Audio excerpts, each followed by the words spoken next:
You're listening to the DolphinsTalk.com podcast network.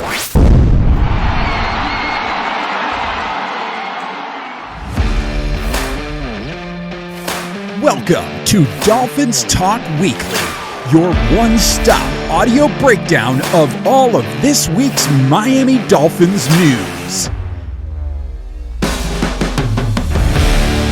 Now, here is your host, Kevin Dern.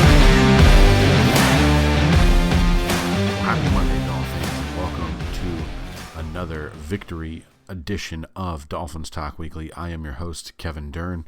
Please give me a follow on Twitter at KevinMD4. You can also follow the show on Spotify, iTunes, or wherever else you listen to your podcasts.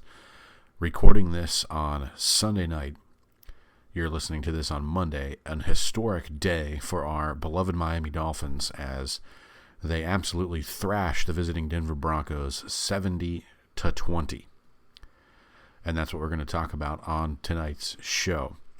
Before we get into it, no new whiskey segment because we've been vibing on the Lagavulin 11 Charred Oak cast for the last 2 weeks, and it's served us well. 3-0 on the season, the only unbeaten team in the AFC.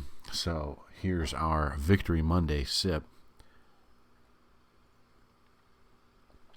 of the good stuff as the Dolphins, again, thrashing the visiting Denver Broncos 70-20. Now, if you remember at the end of last week's podcast recapping the Patriots game, I said that I thought conditions would be pretty ripe for Miami to have a good day.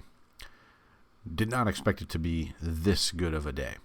I had texted someone prior to the game, and my prediction was 35-24. I knew Denver was capable of scoring points, and shockingly, going into the game, they were actually first in points per possession in the entire league, mostly because they haven't had very many drives.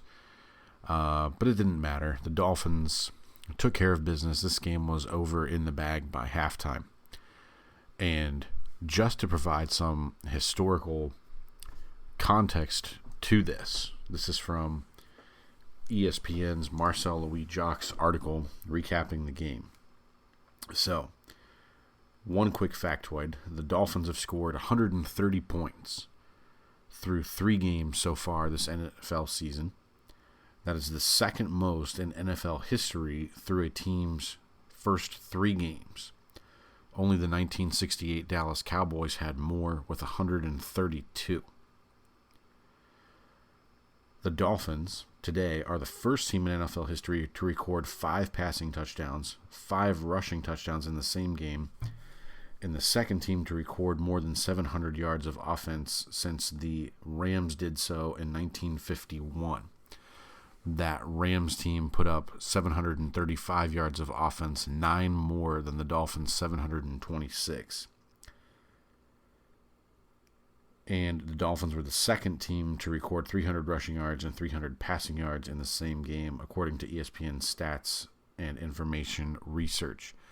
70 points, the second most in an NFL regular season game. The Washington Redskins had 72. It was actually the third most in an NFL game. The Chicago Bears beat Washington in an NFL championship game, scoring 77. So, just absolutely incredible numbers for the Miami Dolphins. Just to give you some context here, Tua Tagovailoa, more touchdown passes than incompletions. He was 23 for 26 on the day, 309 yards, averaged 11.9 yards an attempt, 4 touchdowns, wasn't touched. Clean jersey. Mike White came in relief of Tua in the fourth quarter, 2 for 2, 67 yards and a score.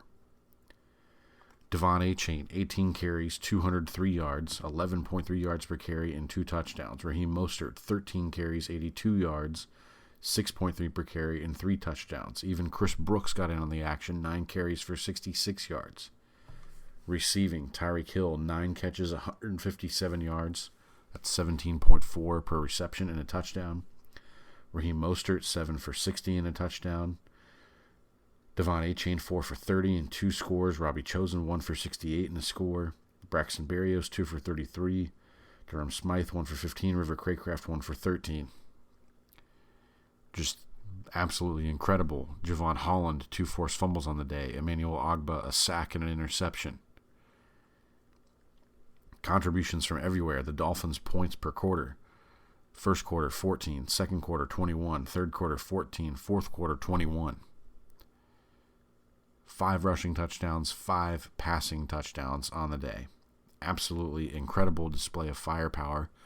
And I saw a statistic today. The Dolphins had more yardage in this game, 726, than the New York Jets have had in all 3 of their games, 675. So, however you want to slice this one, the Dolphins offense, a historic clip, absolutely unloaded on the Denver Broncos today to the tune of 70 points. I don't rightly know the words to put this into context other than historic and dominant. I received a text after the game from my good buddy Travis Wingfield after he did the post-game radio show and his podcast. And he went back to a college game and he asked if I remembered him texting me about Tua Tagovailoa after that famous shootout that he and Joe Burrow had in 2019 when LSU pulled out the victory. I think that was like 49-45 or 49-42. And at the time, I'll admit I was more of a Justin Herbert fan than anyone else because I didn't yet believe in Joe Burrow. I knew Tua Tagovailoa was good, but he had the injuries. And Travis had told me, give Tua a look, watch some of his games, and he sent me some all-22 footage. And from that point, I was hooked. I called him the best quarterback in the 2020 draft class, and sure didn't seem like that at the start. But man, 5 years from now, we're sitting here. Tua leads the NFL in passing. The Dolphins have more points than anybody. Only team over 100 points right now, and they've got 130, at least going into the Sunday night game. It's incredible. And quite honestly, the one word that kind of comes to mind is, if you follow SNL, it's Will Ferrell impersonating James Lipton when he's doing the show inside the actor's studio, and I can't remember the guy Alec Baldwin's impersonating, but he was the voice of the troll in Central Park, and Will Ferrell, as James Lipton, calls it scrumptious. Just makes up a word. That's what today was. It was scrumptious. There's no other way to describe it. It was just complete dominance. And I think what's even more is, on top of it, the defense, kind of bent but didn't break. But you look at what they've done over the past 2 weeks in terms of defending the run. The Broncos, 20 carries, just 69 yards, averaging 3.5 per carry. Javonte Williams, who I thought might give Miami some trouble, 11 carries for 42 yards. Samaje Perine, 3 for 9. Jaleel McLaughlin, 5 for 15. Marvin Mims had an end around, 1 for 3. Russell Wilson had his moments, 23 of 38 for 306 yards, averaged 8.1 yards an attempt, a touchdown, a pick. He got sacked once. But man, the Dolphins just absolutely all over Denver. You look at some of the team stats, 30 first downs to Denver's 16. Denver only had 2 first downs rushing. Denver on third down today as a team, 3 of 12, 0 for 1 on fourth down. Conversely, Miami was 6 of 12, including 5 for 9 on third downs. 14 drives today for the Dolphins, 10 touchdowns, 1 turnover on downs, 1 kneel, and then 1 punt. Absolutely incredible. Beat them in every facet of the game other than special teams. Yeah, that's kind of the one little blemish you had, was the kickoff return late in the game. And another week, another Danny Crossman's unit does something. If not great, it's at least interesting. But you look at the number of players that got into the game. You had Perry Nickerson playing extensive snaps in the fourth quarter, Elijah Campbell, Brandon Jones, who were both coming back from injuries. Just one of those rare days where really kind of once you got to really 21-10, it just felt inevitable that Miami was going to cruise. A completely enjoyable, relaxing Sunday afternoon at the office. And I guess we'll just kind of tackle this position by position.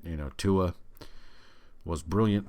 Third pass of the game, or third snap of the game, gets Tyreek Hill open on the run. Huge touchdown play. You knew it was going to be a good day from that point on for Tua. He's usually a pretty rhythmic passer.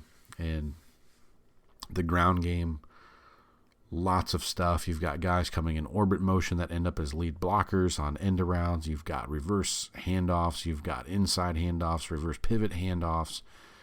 You've got conventional stuff. Robert Hunt just snatching souls again this week. Having Teron Armstead back out in space on some of the toss plays. Just all credit to Butch Berry. This unit has been marvelous through 3 weeks. A lot of people had their hands on the football today, spread the wealth around. No Jalen Waddle. River Craycraft had one catch and went out.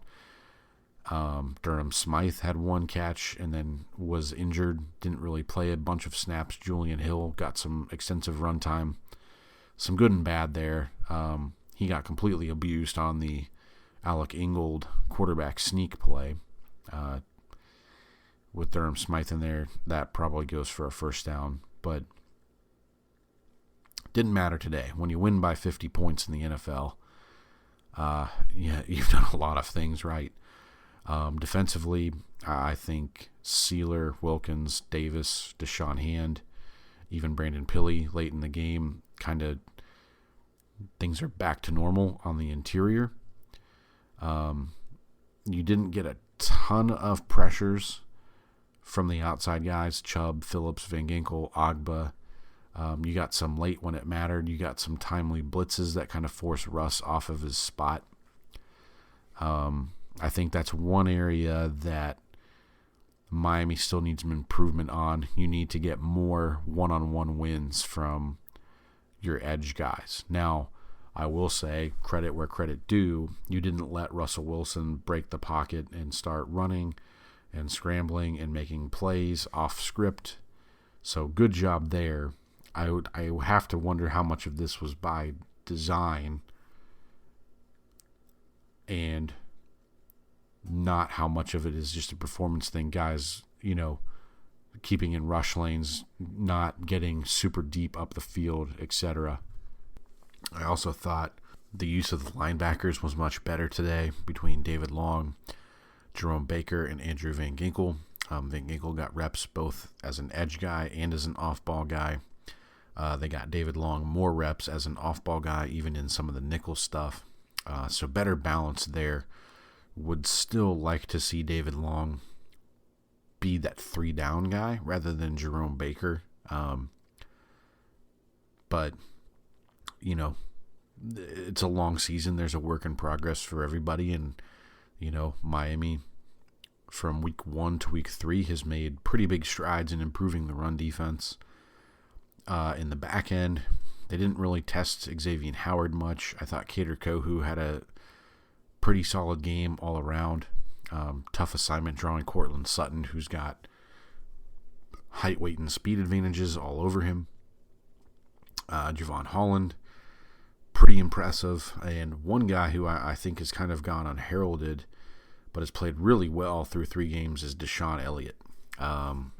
Even if Brandon Jones were healthy, hard for me to see him getting more run time than Deshaun Elliott at this point. I do wonder if Brandon Jones creeps back in enough to where he starts taking on some of those nickel and dime roles over, Perry Nickerson, who played today.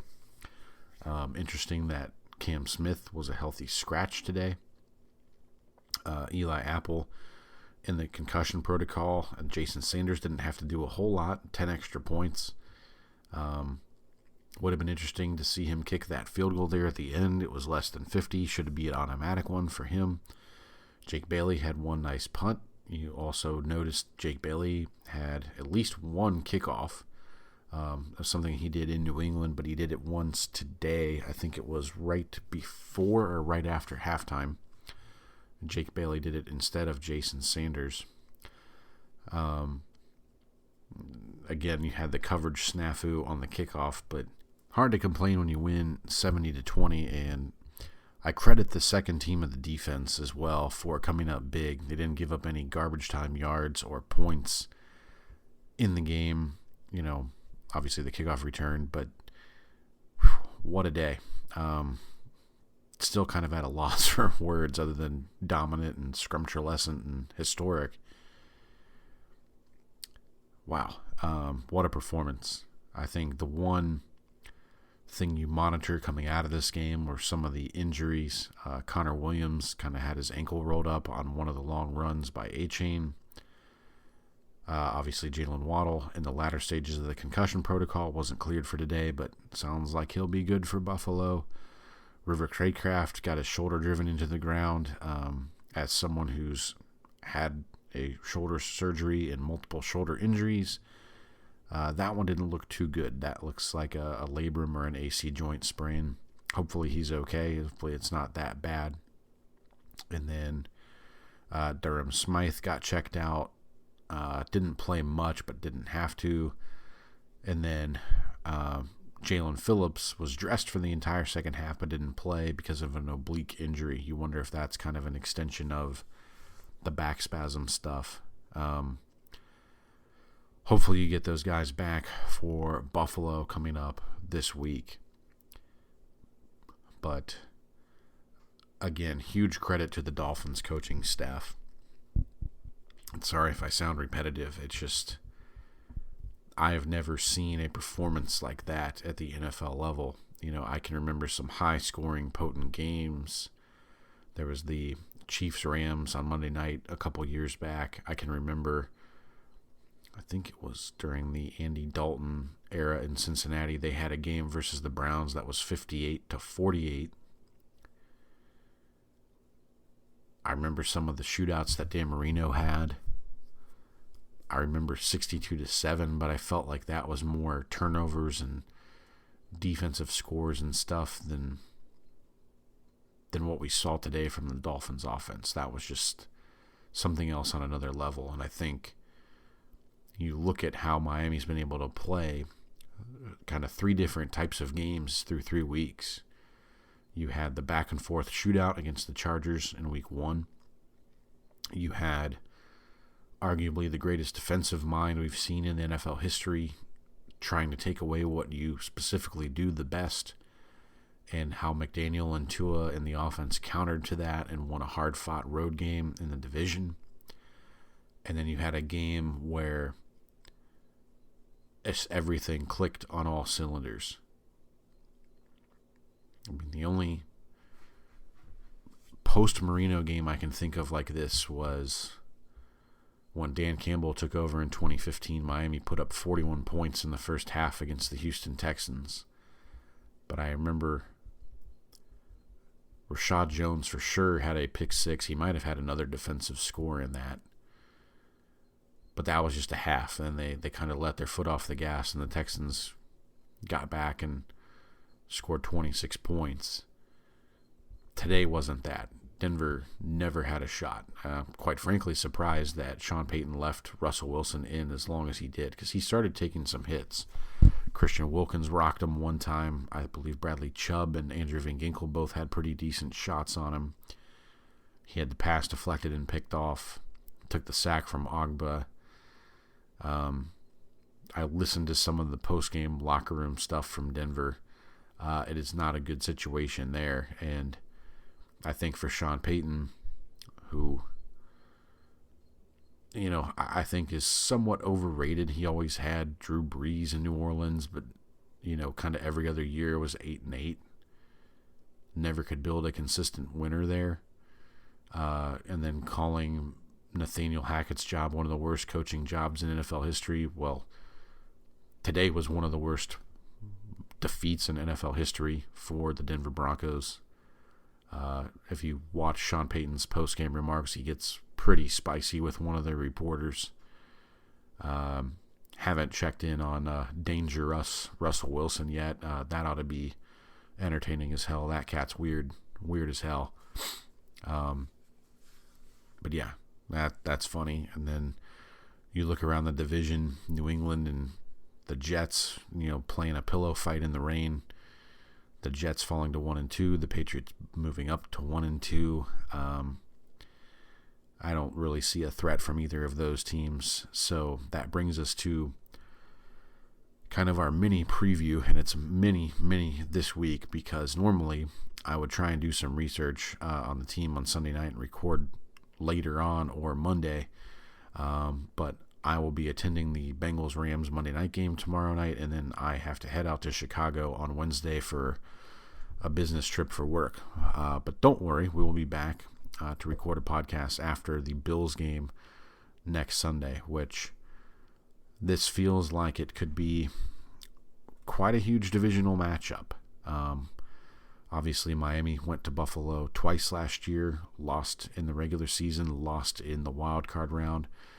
Buffalo, a pretty dominant performance over the Commanders. The Commanders coming off a win over Denver. Sam Howell threw 4 interceptions, was sacked 9 times by the Bills. Josh Allen, kind of a ho-hum day, 20 for 32, 218 yards, a touchdown, a pick, wasn't sacked. The Bills ran for 168 yards with James Cook doing most of that work, 15 for 98. Stephon Diggs had a Stephon Diggs day, 8 for 111. They limited Terry McLaurin to 6 catches, but only 41 yards. And the Bills kind of did Bills things. Terrell Bernard, the linebacker, 2 sacks, 2 tackles for loss. Daquan Jones and Ed Oliver had a sack and a half each inside. Leonard Floyd, 2 sacks. Greg Rousseau, a sack. A.J. Epinesa, a sack.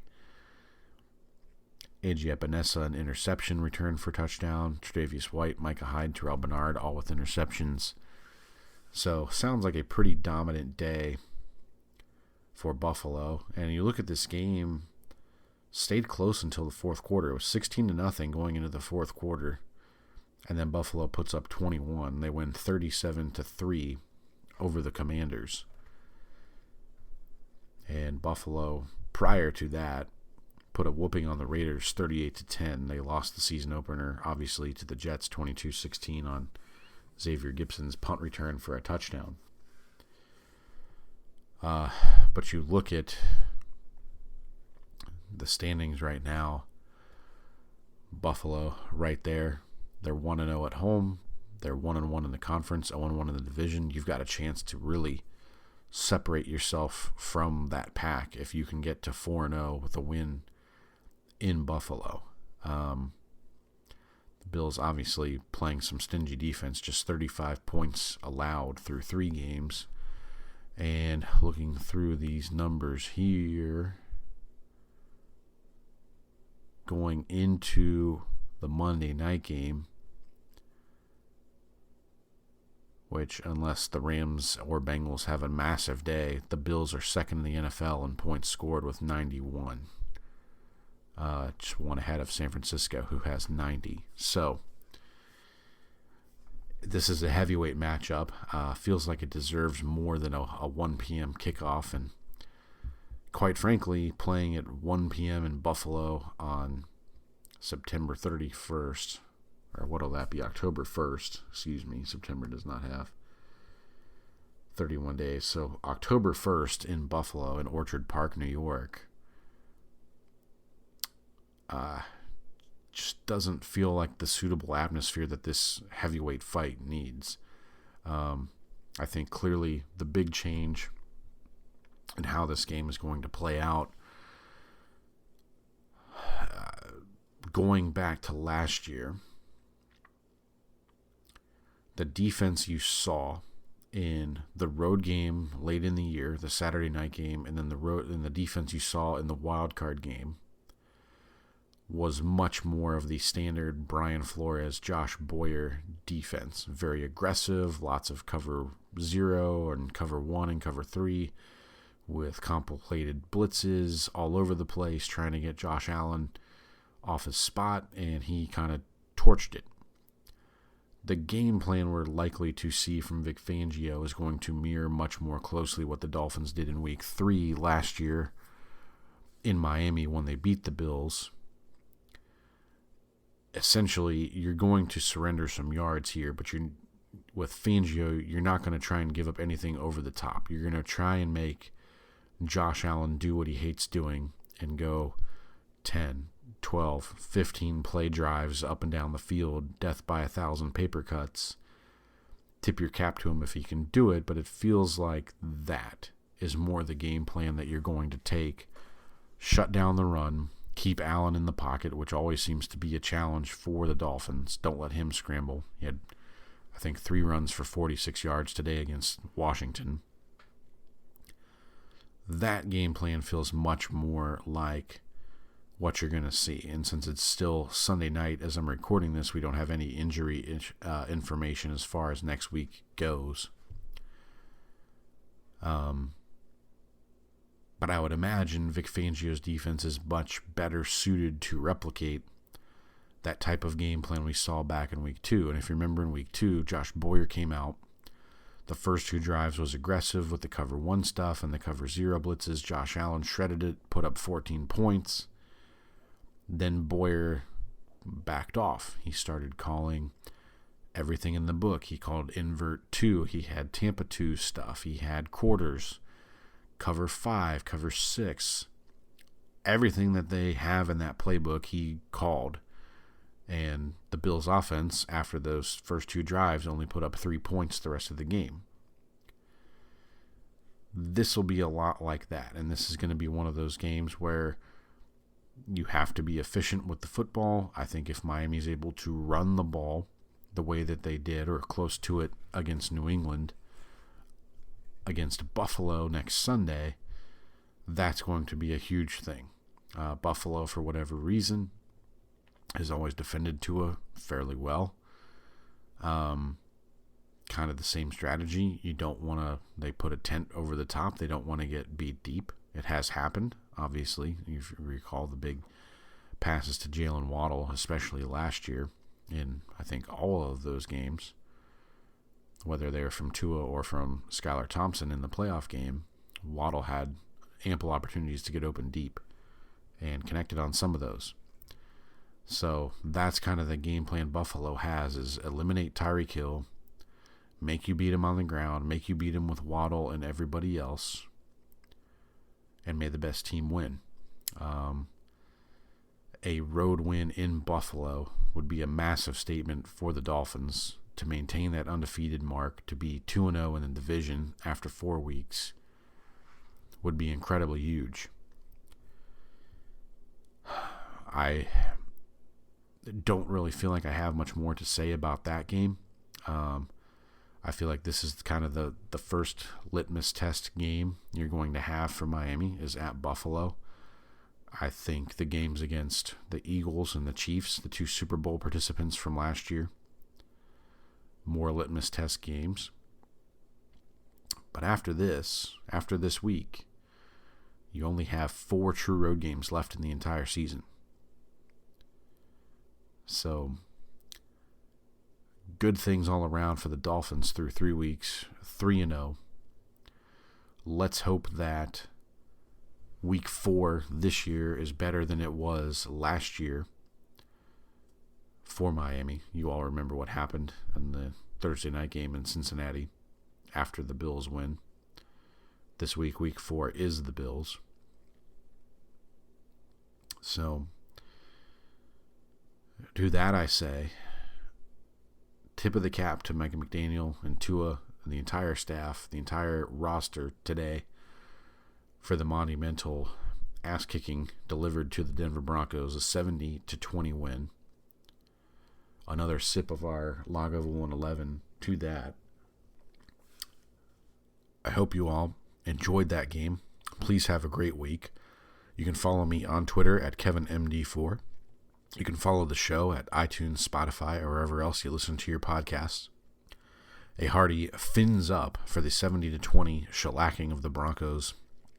And it's Bills week. There's not a team I hate more in the NFL than the Buffalo Bills. That's going to do it for me. Hopefully we'll be back here with another victory to celebrate a week from now. Thank you. Have a great week.